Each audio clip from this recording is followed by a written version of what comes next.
57% tax আরোপ করা হয়েছে। এছাড়া বিদেশ থেকে ফোন আসলে 57% ট্যাক্স দিয়ে মোবাইল আনতে হবে, এটা নিয়ে আন্দোলন। কারণ আমরা একটা ফোনের, একটা 30,000 টাকার ফোনের আমি 57% ট্যাক্স দিব না। একটা 1 লাখ টাকা ফোন যদি আমি বর্তমান বাজারে যদি 1 লাখ টাকা চলে, সেটা আমি কেন 57% ট্যাক্স দিয়ে আমি ব্যবহার করব? আমার একটা ফোন আমার অধিকার, আমার একটা ফোন আমার অধিকার। আমরা বিগত 15 দিন যাবৎ আন্দোলন করছি। আমরা এর আগে বসুন্ধরার সামনে আন্দোলন করেছি, তার আগে যমুনার সামনে আন্দোলন করেছি। সরকারের প্রত্যেকটা মহলে, প্রত্যেকটা দপ্তরে আমরা যোগাযোগ করার চেষ্টা করেছি, তারপরেও তারা আমাদের কোনো কথায় কর্ণপাত করে নাই।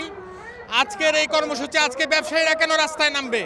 আমরা দুর্ভোগ চাই না। আমরা বিটিআরসি ভবন থেকে কলকাঠি নাড়ছে, মাত্র 9টা কোম্পানির কাছে সিন্ডিকেট করতে যাচ্ছে সারা বাংলাদেশের মোবাইল ব্যবসা।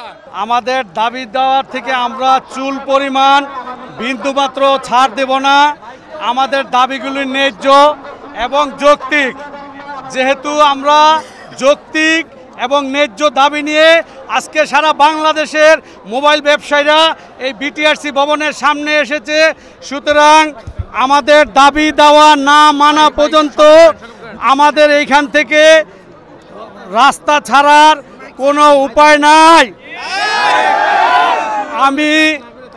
আমি বিটিআরসির ঊর্ধ্বতন কর্মকর্তাদের উদ্দেশ্যে বলতে চাই, আপনারা যে প্রতিবন্ধকতা ইম্পোর্টে লাগিয়েছেন সেই প্রতিবন্ধকতা দূর করেন। আমরা এনবিআরকে বলতে চাই, আপনার ট্যাক্সের পরিমাণ কমান।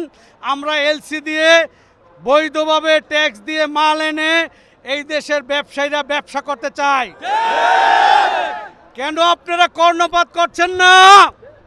কার স্বার্থে আপনি 20,000 ব্যবসায়ী, 20 লক্ষের অধিক পরিবার, কার স্বার্থে আপনি আমাদেরকে আজকে এই ব্যবসা বাণিজ্য বন্ধ করে আজকে আমাদের কোটি কোটি টাকার এই লস? আমাদের ব্যবসায়ীরা তো আছে, বাংলাদেশের যারা ভোক্তা আছেন তারা কিন্তু আজকে কোনো সুবিধা সার্ভিস নিতে পারতেছেন না।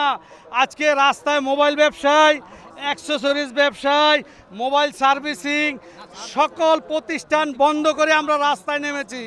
আপনারা আমাদেরকে অতি অবিলম্বে আমাদের দাবি দাওয়া মেনে নিয়ে আমাদেরকে রাস্তা থেকে উঠিয়ে নেন, অন্যথায় আমরা কঠোর থেকে কঠোর আন্দোলন দিতে বাধ্য হব।